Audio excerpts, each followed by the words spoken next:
হে everyone, good morning সবাইকে। Welcome back to my mini blog. তো সকাল সকাল আজকে ব্রেকফাস্টটা সারলাম হচ্ছে চানাচুর মুড়ি দিয়ে। ছোটোবেলায় খুব খেতাম, এখন আর খাওয়া হয় না। এখন কি হয়, সকালবেলার ব্রেকফাস্টটাও মাঝে মাঝে আমি স্কিপ করে যাই।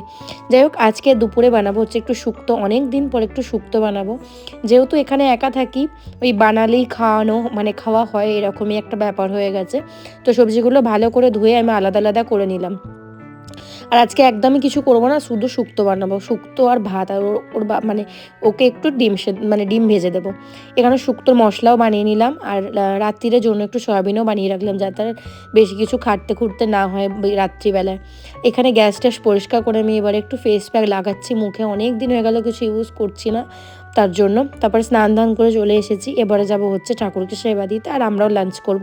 তো আজকের মতো একটুখানি দেখা হবে এটা নেক্সট ব্লগে। আশা করি সবার খুব ভালো লেগেছে। ভালো লাগে প্লিজ সাবস্ক্রাইব করে দিতে একদম ভুলো না।